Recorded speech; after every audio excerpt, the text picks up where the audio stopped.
another delicious day here in the Let's Make Food from Food Kitchen. We are getting ready for the 4th of July, Independence Day. Thank you so much to our servicemen and women keeping us free, land of the free because of the brave military child here. Always gratitude from me. So thank you from the bottom of my heart.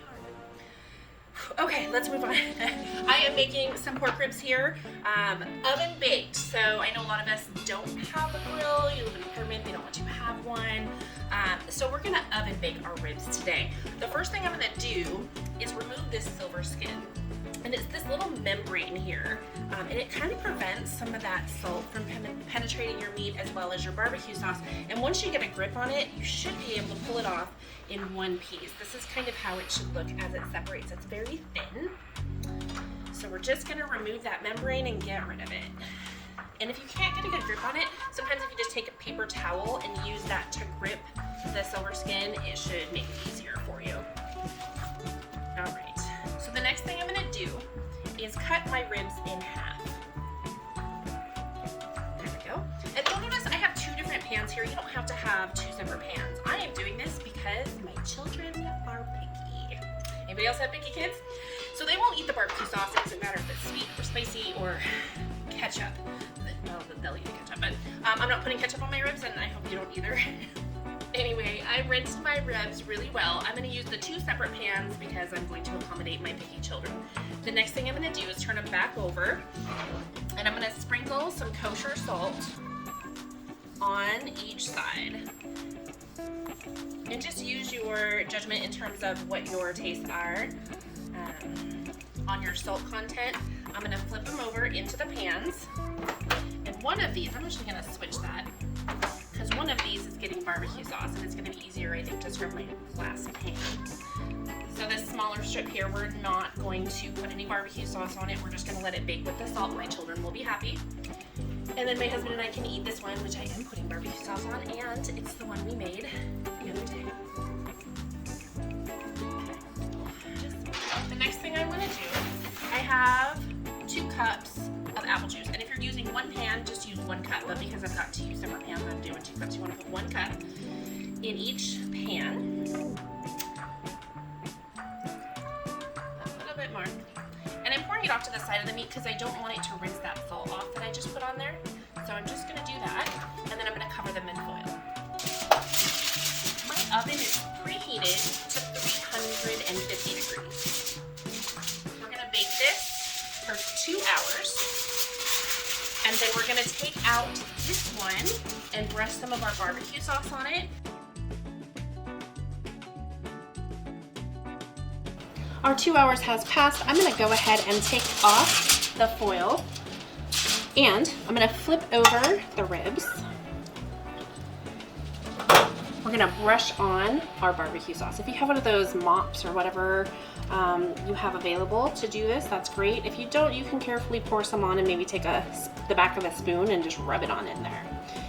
Recipe for this barbecue sauce is down below in the description. If you can make this the day before, that's great. Let the seasonings in it marinate in its own goodness. That'll help develop your flavor. And if not, you can just make it after you put the ribs in the oven for the first time. And I'm just going to do the same thing to the other side. We'll put them back in the oven and they'll sit there uncovered for another 25 minutes or so. See you in a little bit.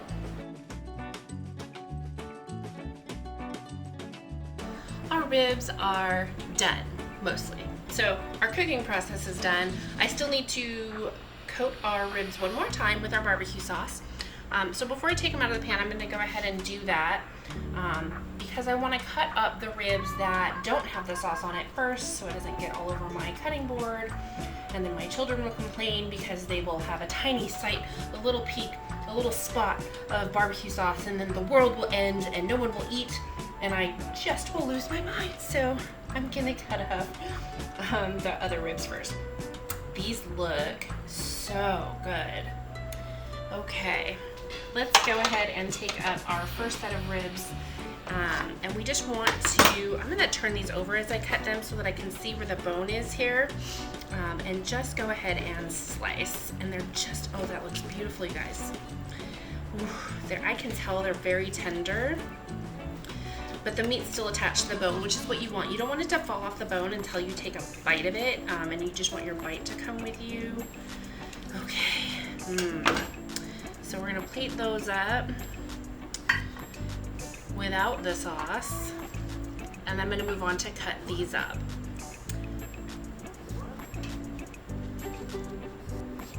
Here we go. And you can make like the potato salad and the sauce. You can make those things while your ribs are baking. Oh my goodness, that is so tender. Okay. Here comes the delicious barbecue sauce covered ribs. I'm gonna turn it over. I'm gonna add some more sauce to this side because I can do that while it's still in the pan. I'm gonna go ahead and stick these on the plate, and hopefully they don't come too close to the other ones and make the kids mad. There's a bone there.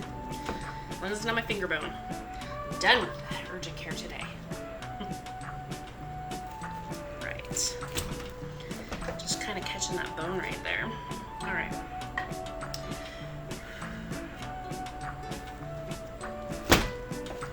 Okay. Now, that looks, you guys, look at this. Doesn't that look so good? What I'm gonna do, I'm gonna take a little bit of this piece right here. I'm gonna cut it off, and I'm gonna dip it.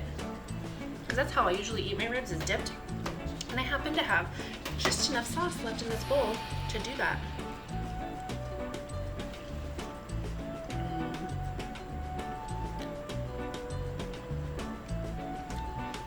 Guys, if you make this, you're gonna be happy. So, it's perfectly tender. Flavor's delicious, sauce is great.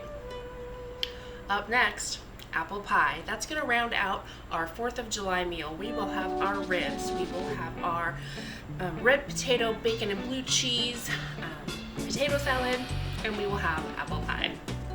Thanks for joining me today here in the Let's Make Food from Food kitchen.